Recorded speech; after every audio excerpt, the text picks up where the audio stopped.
All right, so I'm here in Ueno, and we're going to be taking a look at a monthly mansion, which is great for digital nomads, people staying here long term for, I don't know, like a month or even longer than that, or even shorter. I guess we're going to figure it out because the tenant is right here. This is David. How you doing, David? Good. Nice to meet everybody. So this is your monthly mansion? Yeah, that's right. It's an apartment, not a mansion, what they call it that here. Yeah, they do. Yeah. All right, let's go inside here and we'll ask it. We're gonna get all the information about this from David here and his experience. You've been here for how long now? So about 3.5 weeks. So this is my last week here. So I've had time to get to know the place. That's so cool. So you have a key, you key in just like any other apartment complex in Tokyo. And you get a mailbox as well. You get your own code and key for that. That's important. You handle it all yourself. There's no bellhop for managing your mail or anything. And over there is the bicycle entrance in case you come in by bicycle. So if you prefer to travel like that, you have a space for that. Yeah, we went in there earlier and we got a chance to see the bicycle and the trash area. It's kind of neat. So you need to buy a bicycle or rent one, right? And you can do long-term rentals. And the trash area had all the recycle stuff.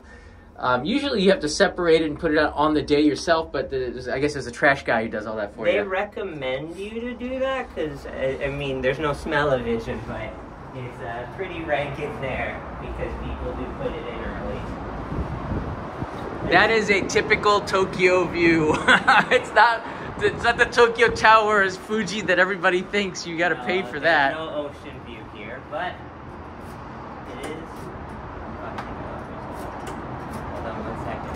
I never get used to that. Yeah. So after you. Oh, okay. Wow. So this is the Genkan where you would take off your shoes. Like right there, try to line it up so for the escape. Yep. And so here we are. This is the apartment that I've been in for about a month now. You get basically everything in here. Not every apartment comes with this, so you have to kind of be on the lookout. But you get 2 burners, you get a fish grill, sink, refrigerators here are indeed very small.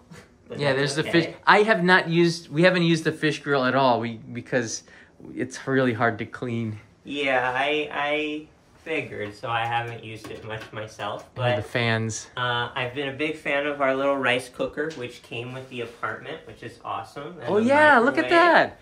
So you get all of the appliances you pretty much need for everyday life that allows you to cook and clean and do what, well, I do. You get the refrigerator.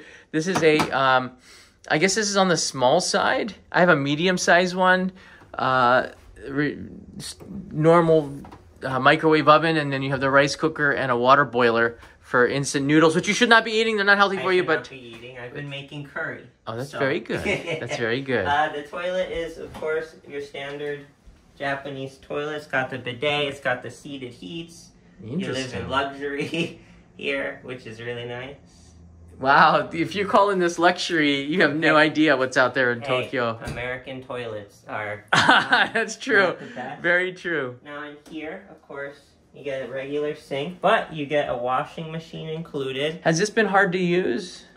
No, I mean, I had to Google kind of what these different settings do and figure them out. Like, these is like a rinse cycle, I believe. Things like that. Yeah, because I think the Japanese washing machines, they don't wash as well as the American ones. Yeah, it's not, I mean, it's louder, but it's not as vigorous, and it doesn't do hot water. So that's something to make note of. Unless you turn, oh, you can't, okay. No. See, mine has a hot water thing. Yeah, and of course, as you see, we don't have a dryer. So you have 2 options. Option 1 is this panel here. You can dry in the bathroom, which is a good time to show kind of the shower room. Right, a lot of people don't know that. If you have one of the new fans that does heat. Yeah, it takes about 8 hours. So that's crazy. You kind of do your laundry in the morning or at night, and you just let it go throughout the evening or the day while you're out. And when you come home, you have dry clothes. It's pretty neat. And so here's the bathroom. You get a full Japanese bath, which has been amazing. You get a little bucket to sit on. You get a shower. You had to provide the shampoo and the soap and everything Yeah, yourself. that's all you. But you get to pick and choose what your favorite is, which is kind of neat. Okay, and you have one of these covers so you can keep the bath water hot, warm, longer. Exactly. And on the left side, I don't know if you can see it, there's a panel. That's for heating up the bathtub. So you put the little thing to prevent the water from going down, and then you can set a timer, you can set the temperature. It also has a button that you can split, so you can change the temperature of the shower head and the bath separately if you don't want them to be the same. Well, you're more high-tech than we are in here. Look at that. I learned the hard way that you have to have the panel on or the shower will only do cold water. Does it talk? It does. It does talk. And when it's That's done cool. doing the bath, it will play a little jingle and tell you your bath is ready. Awesome. So that's pretty cool. And my favorite part is I can just do it out here also. The panel's here. So That's because you need the hot water sometimes for here. it's separate, I think. What? But Really? this, I mean, it's just if you don't want to go into the bathroom. Oh, so how would you get hot water if you don't turn this on? It just seemed to give me hot water even though that was on. That only seems to affect the shower somehow. It's interesting because that usually controls all the gas, which is the water heater that you have in the back in the balcony, I think. So, okay, let's move in here. The main room here. Okay, we'll do it for more impact. And then we're going to talk about costs and stuff, which is what a lot of people might be wondering. So, in this apartment, you get a little sofa, which it says it doesn't include, so that was nice. That is nice. You get a TV, you get basic channels, no cable, I guess. You get like 10 channels, but it's the basics, NHK and all that. You get a nice little desk here. Without the dry one. Without the dry one. You supply that yourself. Okay. And basically this room is pretty much empty. No furniture or anything like that. Good. But Oh, this is for the door. that's for the door. It's a video camera. So if anybody rings the bell, you get to see them. You can talk to them. Open the door. I don't want to touch anything. I only needed it for the time I did Uber Eats the one time. So. Oh, right. You can let them in. So it'll pop up on the screen. If you approve of them, you push open, and the auto door will open. Yeah. You could talk to them, and then when you finish, you have to push that off to close it off. But you're in control, and for those that don't have these, don't live in a city, there's not a lot of reason but it's pretty to know how to do that. It is. One of the things that they actually do supply is they give you 2 amenity bags. Wow. So, I mean, I don't know if you could peek in there, but basically, this has like wash towels, face towels. Oh, wow. Okay. A chopping board, chopsticks. Detergent. Detergent, dishwasher, bathroom cleaner, slippers, cutting board. Yeah, it is. Look at that. Sponges. So they give you everything you need, which is really neato. And You didn't use it, though.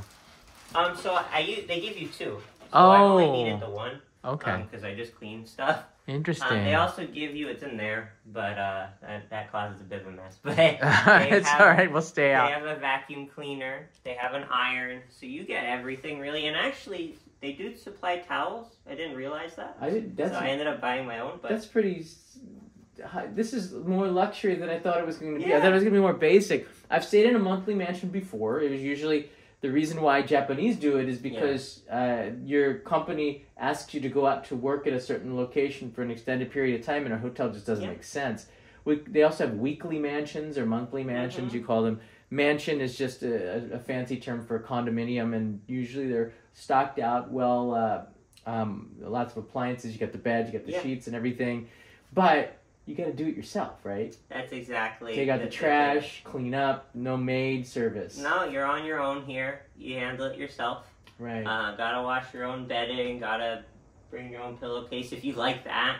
But it's a great way to get a kind of taste of actually living here. Yeah, which includes sometimes no view. No, and of course you have a balcony for fresh air. What's your view? Oh. Yeah, it's not. This is the typical Tokyo. Hey, I'd say like 90% of Tokyo or more has this view, or something. Has something similar. Yeah. It's a little. At least it's freshly painted here. It's nice. Yeah. And again, it's fresh air, so, you know. Laundry pole, so you can hang stuff out here. This is your air conditioner and heater. Mm-hmm. And that is right here. Yep. Have you turned that on yet? Yeah, I've had it on for a bit. It was pretty warm when I got here, so I used it for the AC. Where's the remote control for that? Oh, that's something. Okay, right here it is. Here. I like how they keep it in the bag so it's all sterile, right? Yep. Which is probably a good idea if a lot of strangers are using it. I think the colors are pretty self-explanatory, right? This is the cooler for air conditioning. This is for the heat, and this is for just the fan. And yeah, the green is for air purifying in case you don't want it to be cold, but the room's a little musty, which it can happen in the summer. And then this is to turn it on and off. Yeah. There you go. That one only turns it off, so you have to push one of these to turn it on, and then it does its thing. Yeah, we have a different company. Toshiba's is quite nice, so you can raise the temperature here. That's actually what we have at home in America, so I thought that was kind of cool. It's pretty intuitive. I mean, like you can easy to figure it out. But you have a manual they gave you to figure out some of this stuff. So they included this handy booklet that is 90% Japanese. So Google Translate is your friend if you don't know. Don't show any documents there. No. But, you know, one of the big things is they tell you what to throw out, what is what, in case you're confused about Japanese trash, which is kind of cool. Oh, yeah. So you'll see sometimes the signs like this in your apartment as well on the ground floor. They usually will tell you the days as well, but try to get it out on the day by 8 a.m. Yeah. They have on another page that kind of shows you where everything is. Is it in English, right? That part's in English, but like days and when to take stuff out is all in Japanese. So you have to Google Translate it, which works okay. Yeah, if you use the Google Translate app, they have the little photo camera thing. Like, first off, how did you find out about this place and how much does it cost you? So, I'm here in November. Really nice time to be here. Most expensive time to be here next to Golden Week, I think. Yeah. All the hotels are expensive, and I had the chance to be here for a month. So it turns out, like you said earlier, business people need a place to stay, and it's a little not financially advisable to be at a hotel for a month. That's true. So I kind of Googled around, and I found this place online. There was a service that did it. Mostly they service Japanese people. They recently opened up to Americans, and it was about, with the exchange rate, about $1,200, $1,400 for the whole month. Wow, U.S. U.S. Okay, Nijima yen about, or a little bit less than, yeah, that's about 18. Yeah, that's very reasonable, actually, for the location. Yeah, I mean, we're 5 minutes away from Ueno Station, which has been an amazing spot to live. Business hotels, like APA hotels, were running about that same amount for 2 weeks. So it didn't really make sense to pay more than that for a smaller space. Right. So it really worked out. So it feels like home then. Yeah, this has been my home away from home, which has been really nice. And I think the best part about it is I'm using Tokyo as a home base. So, you know, I leave my luggage here and I pack a backpack if I'm going to Kyoto or somewhere else. Right. So I don't have to worry about that on the Shinkansen or anything, which has been cool. It's funny, they give you a bed. Like in Japan, you always think you're going to have tatami and you're going to sleep on the floor. Yeah. In a house, that's sort of right, but I had that a couple apartments like that, but it's nice. They've kind of left it out because business travelers, they don't need the hassle of putting away the tatami. They just want the simple Western lifestyle most of the time, which makes a lot of sense. Most of their rooms that they offer are like that. I see. I see you got Wi-Fi right here as well. That's right. They provide internet, which has been pretty decent. Is it fast? It's okay. It's okay. It's enough. It's good enough for streaming YouTube, but it gets a little weird if you do FaceTime calls with family or something. I see. Yeah. So that's the. How'd you find out about it? Honestly, randomly on Reddit, people started saying, you know, they were coming here for work, and they were like, "I'm gonna be here 2-3 months, but I can't afford a hotel for that long." Someone said monthly mansion. I Googled it, and this happens to be a Japanese company offering this stuff. Ah. And they have a lot of properties. Some bigger, some smaller, some in different areas. So you can actually shop around for your budget. If you want to spend $2,000, you can get kind of like a little house. What's it been like cooking here? I guess you have the rice cooker, the microwave. It's pretty much everything you need, right? Yeah, it's been great. I haven't really missed anything. It's been fun learning curves. You get pans and everything, which has been pretty there's cool. a toaster oven, okay. Yeah, they give you a bowl and all that stuff. It smells, it's all really clean. And you can put rice and you have utensils, there's a sponge there. Where are the utensils? The utensils are in here. Oh. The chopsticks come in the amenity bag. Oh, okay, it's just a very basic. I was thinking like there'd be a drawer of utensils. No. You have one spoon, one fork. No, and then the rest of the drawers are basically empty. Usually made not for families, but single people, one person. Solos. Yeah. Yeah, this isn't. If you're a family, you might want to look at the bigger places. Right. Which they do have. Interesting. Well, you didn't really move in, did you? Well, I'm leaving in a couple days. Right. I'm starting to move out a little bit.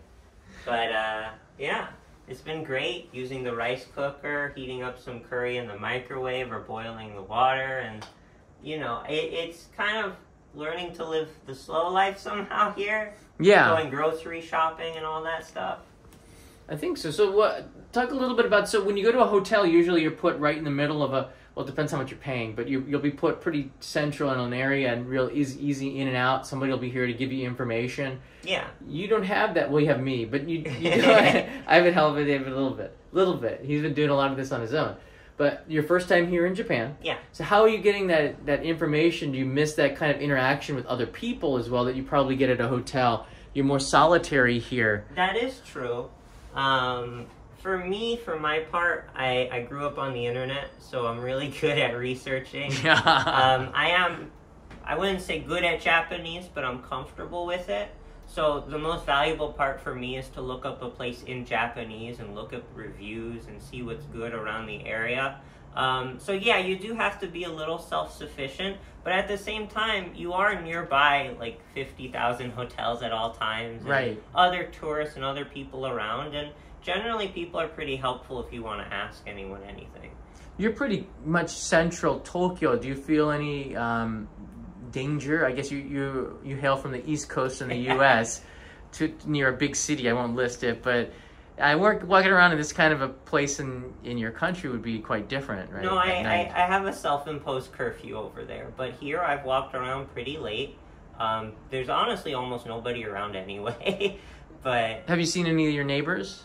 Actually, I saw my first neighbor like a week ago. What? Yeah. All right, Tokyo neighbors. I've moved 3 times within Tokyo, 4 times, and every time you meet your neighbors when you move in, and then you never really talk to them at all. They kind of hands off. And then out in the countryside, it's different. People are a little friendlier. That's true. In the city, it's like, ohayou gozaimasu. Yeah. You don't have any conversations at all. I held the elevator open for him because he had just gotten in, and he was shocked that I did that. Really? And that was the extent of it. I never saw him again. But interesting. So are there any other things that you think people should know about these, I guess this is the toilet here, and that people should know about monthly mansions? Yeah, I mean, the basic for shoes here. Really, it isn't for people, you know, if you want to kind of not have to worry about the stuff you worry about at home. The breakers here, so if the power goes out, you can... Yeah, there's been no issues like that here, though. It is a little loud here, so that's something to be mindful. I don't know if you could hear that on the mic. Yeah, I can. So, get all the lighting.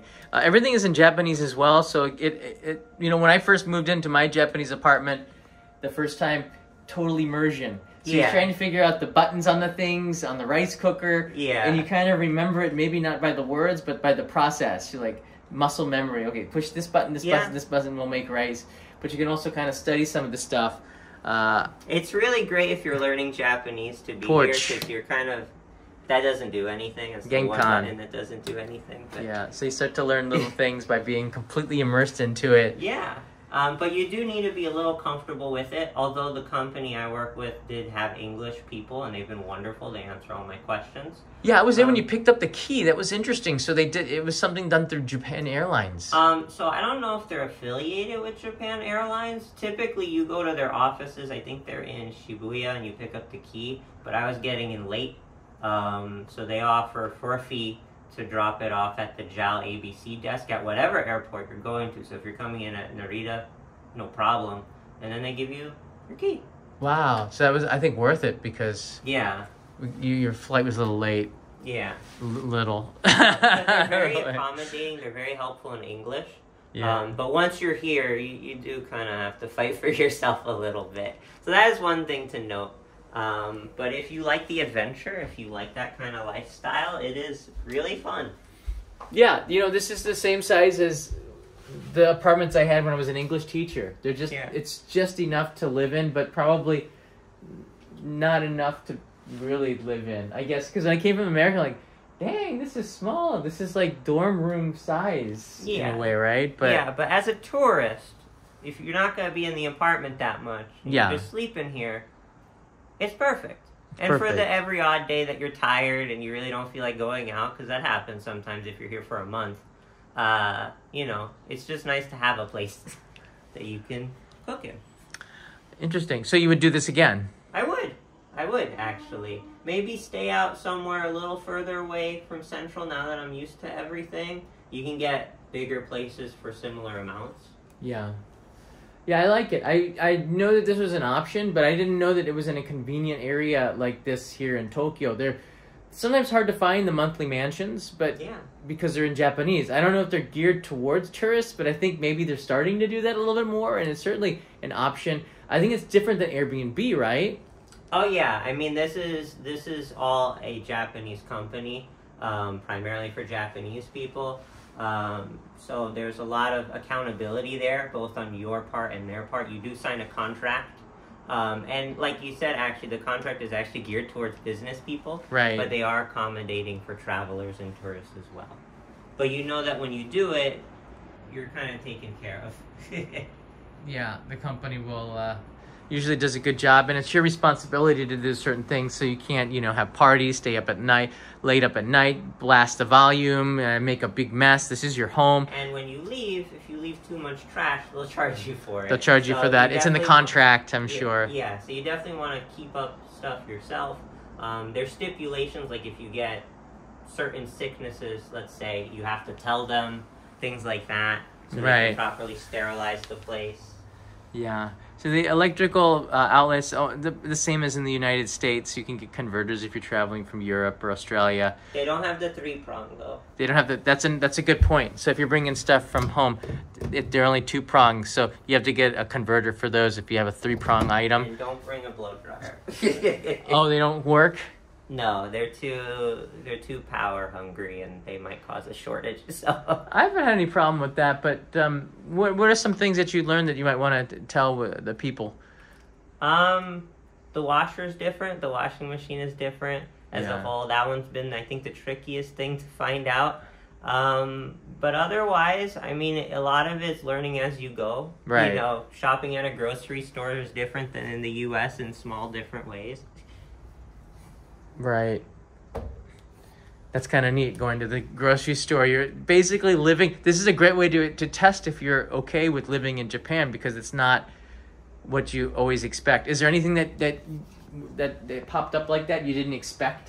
You have to bag your own stuff when you do groceries. That's right, yeah. Threw me off. You were there for that. So. I didn't even think of that. So when you go to the grocery store, you get the basket, right? Yeah. So that you have to ask for a bag now, or they charge you 5 yen, and then you have to put the stuff in your own bag and leave, bag right? In place, so you're not in the way of There's other not a bagger. people. So the U.S. has baggers still. Yeah, I mean, you do it yourself also, but sometimes you're just still in the way. So you have to do it really quick in the U.S., and it's very stressful. Right. But in Japan, you do that on your own. All right. Well, thank you, David. Let's walk out this way. This is an amazing tour of a monthly mansion near Ueno. If you have any questions, leave them in the comments below, and we'll try our very best to answer it in terms of costs. What about, does this save you money by living here for everyday costs? I guess you don't eat out as much, right? So you're saving money on other things as well. Yeah, I mean, you're saving money. You don't have to worry about luggage storage. You don't have to worry about, sending stuff around. I'm not sure if it's worth the value for money in like an off season. If you come in like December or January, the hotels might be just cheap enough. Right. So this is where your water is getting heated. So I'm pretty sure you got to turn on your water heater, or else you're not going to have any hot water. Yes, that's actually true. I had to turn on a couple things. The gas heater. And if there's fridge wasn't plugged in, things like that. So. And if there's an earthquake, that button, there's a button here that will pop and will turn off the gas automatically, and you have to push that button back on. They actually have, I forgot to mention that, but they have instructions in the booklet about stuff like that, on turning off the gas, checking everything, making sure everything is clear before you leave. Right. Making sure the gas is set. If you smell anything weird, they have the evacuation zones, all that stuff. Interesting. This is a real slice of life. Looking out, coming back late at night from traveling, you feel like you're done. You're doing a commute back and forth, and that's sort of what I think many people are looking for. The hotels, the prices really start to add up, and this is a great solution. I want to hear from you guys. Have you ever stayed in a monthly mansion? What do you think of David's place? Leave a comment below. And you have anything you want to plug? No. I plug in only in Japan. All right, I like that one. Don't forget to subscribe. All right, everybody, mata ne. See ya.